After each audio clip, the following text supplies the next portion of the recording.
نحمده ونصلي على رسوله الكريم اما بعد فاعوذ بالله من الشيطان الرجيم بسم الله الرحمن الرحيم رب اشرح لي صدري ويسر لي امري واحلل عقدة من لساني يفقهوا قولي رب زدني علما اللهم فقهنا في الدين اللهم إنا نسألك حبك وحب من يحبك والعمل الذي يبلغنا حبك اللهم اجعل عملي كله صالحا واجعله لوجهك خالصا ولا تجعل لأحد فيه شيئا اللهم ارزقنا إخلاص الہی آمین۔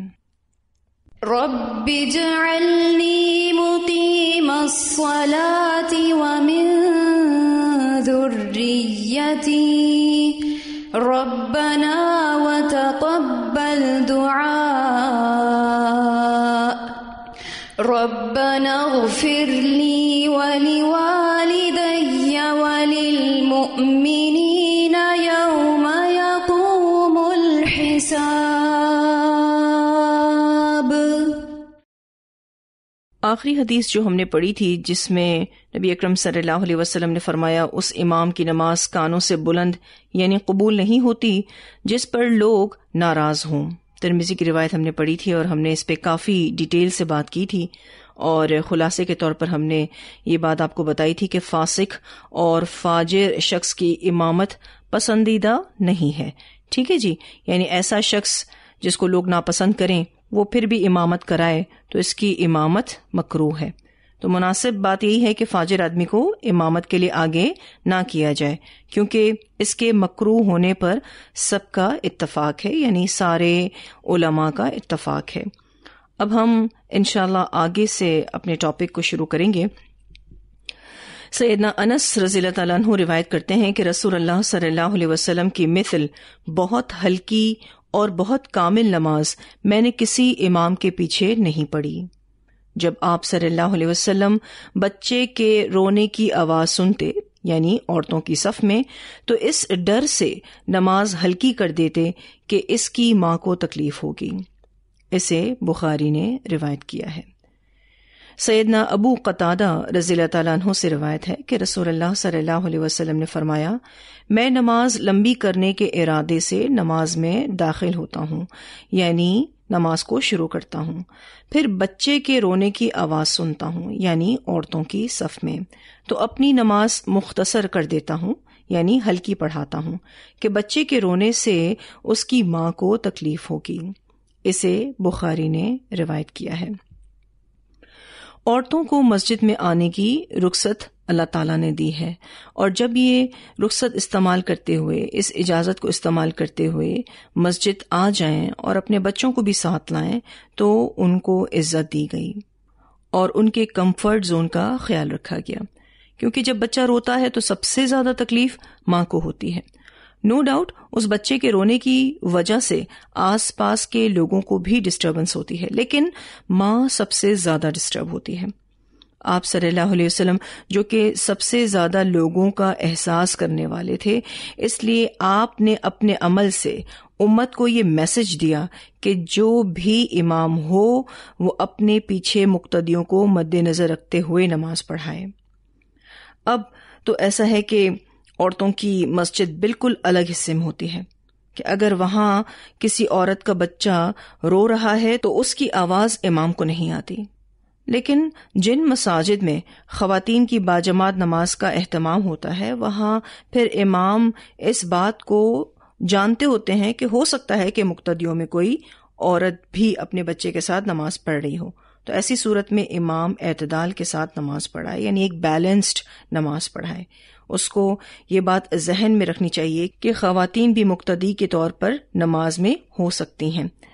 ویسے خواتین بچوں کو گود میں اٹھا کر بھی نماز پڑھ سکتی ہیں۔ اگر بچہ رو رہا ہے یا دوران نماز بچے کی حفاظت کا ایشو ہو تو ماں دوران نماز بچے کو گود میں اٹھا کر بھی نماز ادا کر سکتی ہے۔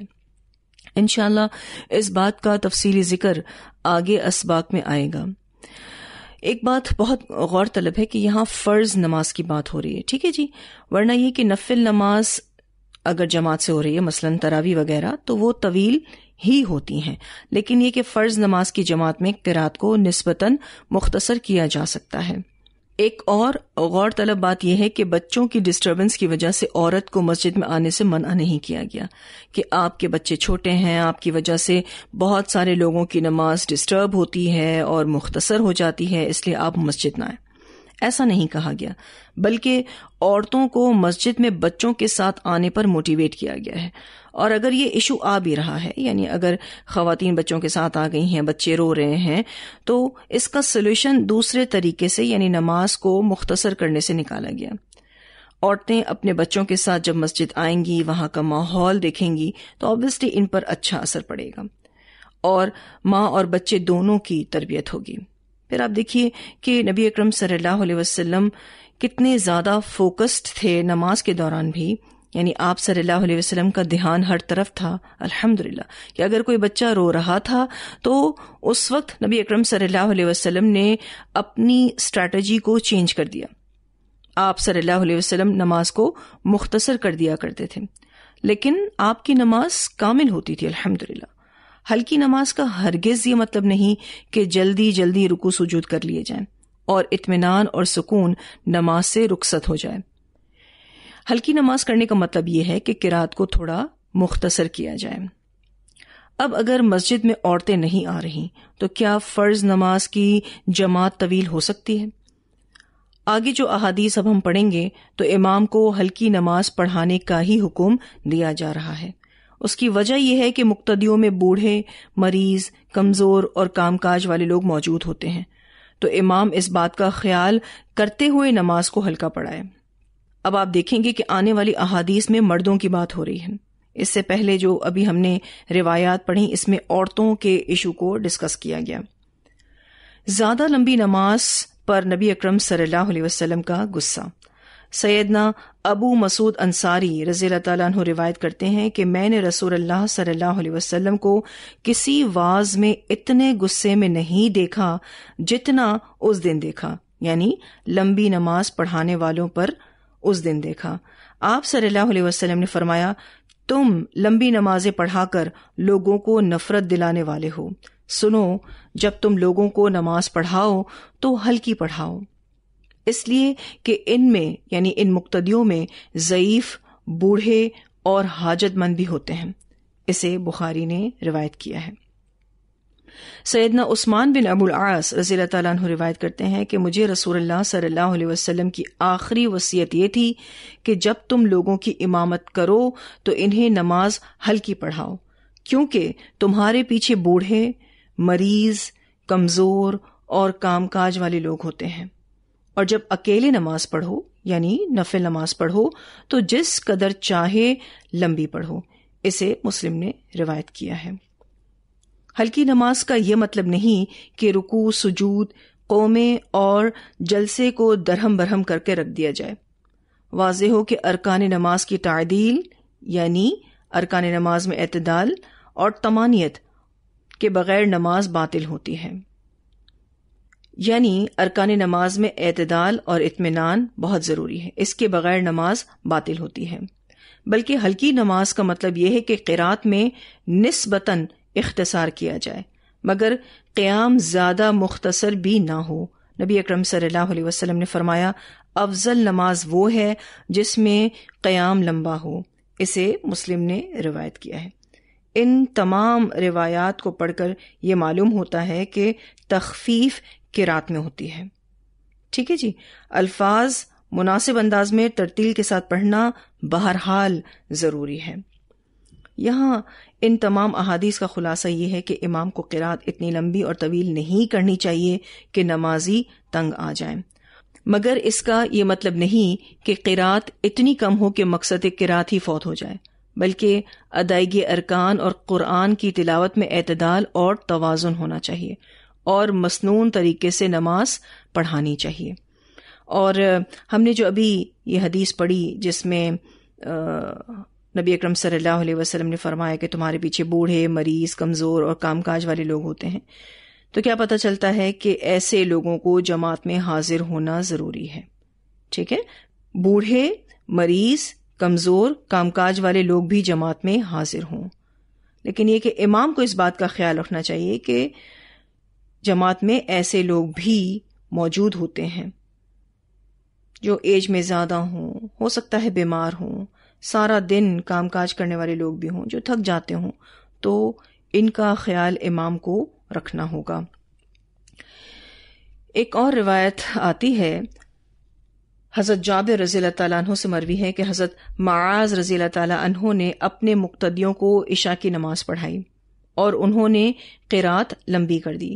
نبی اکرم صلی اللہ علیہ وسلم نے فرمایا، اے معاذ، کیا تو نمازیوں کو فتنے میں مبتلا کرنا چاہتا ہے؟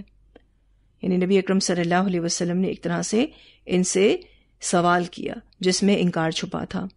فرمایا، جب تو لوگوں کو امامت کرائے تو والشمس وضحاہا اور سبح اسم ربک الاعلی یعنی سورۃ الشمس اور سورۃ الاعلی اور اقرأ باسم ربک الذی اور واللیل اذا یغشی یعنی سورہ علق اور سورہ اللیل پڑھنی چاہیے۔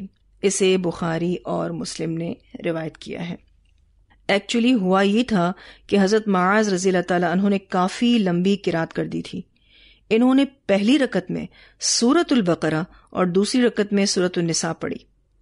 آپ صلی اللہ علیہ وسلم نے حضرت معاذ رضی اللہ تعالیٰ عنہ سے سوالیہ انداز میں بات کی، لیکن یہ استفہام انکاری تھا، یعنی سوال کے انداز میں پوچھا گیا، کہنا یہ مقصد تھا کہ تجھے ایسا نہیں کرنا چاہیے۔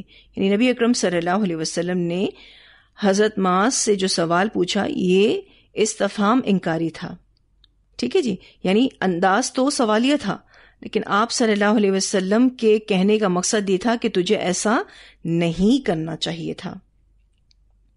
نبی اکرم صلی اللہ علیہ وسلم نے ان سے پوچھا، کیا تو نمازیوں کو فتنے میں مبتلا کرنا چاہتا ہے؟ یعنی تو چاہتا ہے کہ نمازی تنگ آ جائیں اور جماعت سے گریز کریں، کیونکہ یہی فتنہ ہے نا۔ اس طرح سے تو لوگ جماعت سے نماز پڑھنے سے گریز کرنے لگیں گے، نماز سے تنگ آ جائیں گے، ٹھیک ہے، اس طرح تو لوگوں کو فتنے میں مبتلا کر دے گا۔ ایک اور روایت میں آتا ہے کہ حضرت معاذ رضی اللہ تعالیٰ عنہ فرض نماز پہلے نبی اکرم صلی اللہ علیہ وسلم کی امامت میں پڑھ کر پھر جا کر محلے کی مسجد میں نمازیوں کو فرض نماز پڑھاتے اور خود نفل ادا کرتے، ٹھیک ہے۔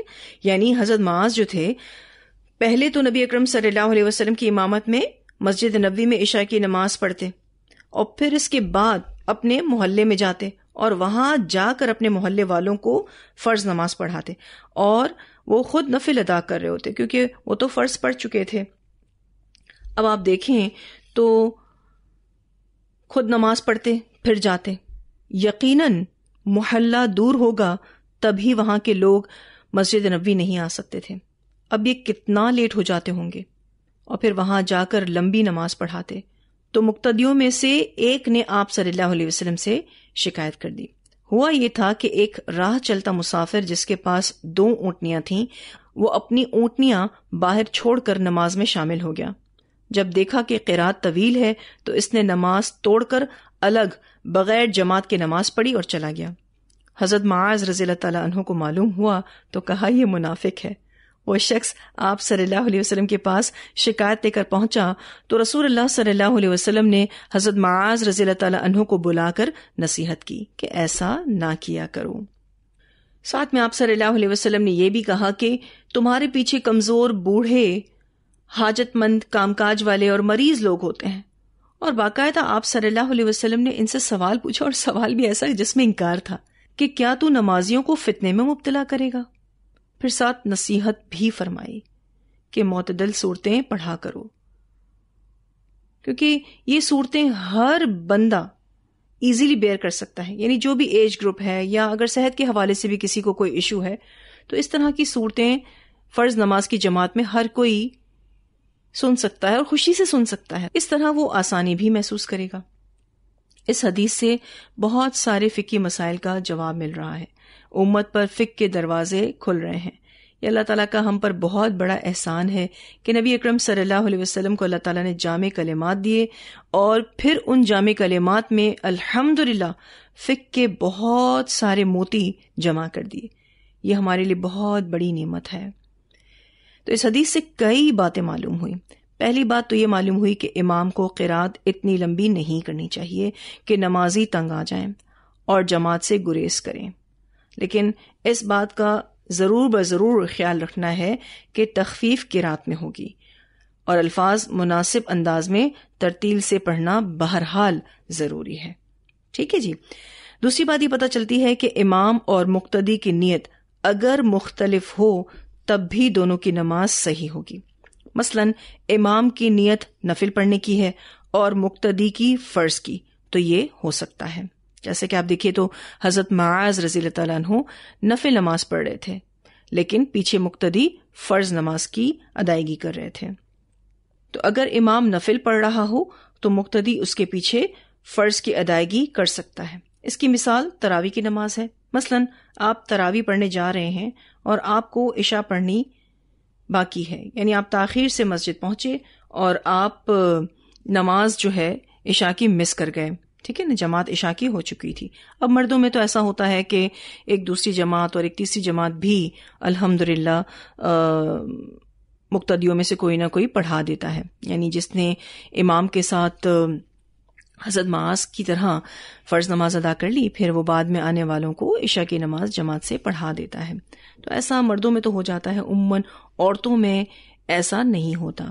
تو اگر آپ تراویح کی نماز کے لیے پہنچے ہیں اور آپ کو obviously عشاء بھی جماعت سے پڑھنی تھی لیکن آپ کو تاخیر ہو گئی ہے، اب امام جو ہے وہ تراویح پڑھانا شروع کر چکے ہیں، تو اس صورتحال میں آپ یہ کریں گے کہ جیسے ہی امام نے تراویح نماز کے لیے تکبیر اولیٰ کہی تو آپ بھی جماعت میں شامل ہو جائیں، لیکن نیت آپ عشاء کی کریں گے. ٹھیک ہے نا، یعنی آپ عشاء کی نیت سے نماز کو شروع کریں گے اور امام جیسے ہی 2 رکعت پڑھ کر سلام پھیریں گے، آپ بغیر سلام پھیرے تیسری اور چوتھی رکعت عشاء کی مکمل کریں گے. ٹھیک ہے، اس طرح سے آپ کر سکتے ہیں. تو کیا بات پتہ چلتی ہے کہ امام اور مقتدی کی نیت اگر مختلف ہوں تب بھی دونوں کی نماز صحیح ہوگی. اچھا، ایک اور سچویشن بھی بن سکتی ہے کہ اگر امام کے ساتھ آپ نے نماز ظہر ادا کر لی ہے، ٹھیک ہے، اور پھر بعد میں کچھ لوگ تاخیر سے مسجد پہنچتے ہیں اور مقتدیوں میں سے ہی کوئی شخص ظہر کی نماز کی جماعت بعد میں آنے والے نمازیوں کو کروا رہا ہے اور آپ کو کہیں کام سے جانا ہے، آپ کو اپنی عصر کی نماز جمع کرنی تھی، تو آپ اس جماعت میں شامل ہو کر عصر کی نماز ادا کر سکتے ہیں. ٹھیک ہے، اب ایسے میں آپ دیکھیے تو جو مقتدیوں میں سے جماعت کروا رہا ہے، ٹھیک ہے، ظہر کی نماز جماعت سے کروا رہا ہے، اب وہ تو ظہر پڑھ چکا ہے تو اس کی اپنی نماز نفل ہے.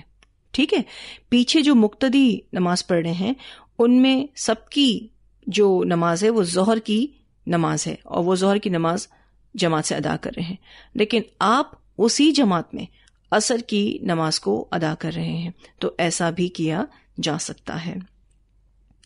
ٹھیک ہے جی. تو خلاصہ یہ ہے کہ امام اور مقتدی کی نیت اگر مختلف ہوں تب بھی دونوں کی نماز صحیح ہوگی، یعنی اس سے نماز میں کوئی فرق نہیں پڑے گا. امام اور مقتدی کی نیت جدا جدا ہونے سے نماز میں کوئی فرق نہیں پڑتا، اور یہ بہت بڑا اللہ کا کرم ہے الحمدللہ. ایک روایت آتی ہے جس میں نبی اکرم صلی اللہ علیہ وسلم نے جماعت کروا دی تھی. جیسے ہی جماعت ختم ہوئی تو کچھ لوگ مسجد میں داخل ہوئے تو آپ صلی اللہ علیہ وسلم نے فرمایا، اپنے بھائیوں پر صدقہ کون کرے گا؟ ایک صحابی کھڑے ہوئے اور کہا کہ میں صدقہ کروں گا. یہ صدقہ کوئی مالی طور پر نہیں تھا، بلکہ نبی اکرم صلی اللہ علیہ وسلم کے پوچھنے کا مقصد یہ تھا کہ اب یہ جو نمازی دیر سے پہنچے ہیں، جماعت تو ہو چکی ہے، اب ان کو جماعت کون کروائے گا تاکہ دوسرے لوگ بھی جماعت سے نماز پڑھ لیں. اب ایک صحابی جو کھڑے ہوئے انہوں نے کہا کہ میں صدقہ کروں گا، تو ان صحابی کی نماز نفل ہوئی. ٹھیک ہے، اور جو بعد میں صحابی آئے تھے، تاخیر سے پہنچے تھے، تو وہ اپنی فرض ادا کر رہے تھے. ٹھیک ہے، جو آنے والے نمازی تھے ان کی فرض ہوگی، اور اس طرح سے جو بھی کرے گا وہ اپنے بھائیوں پر صدقہ کرے گا.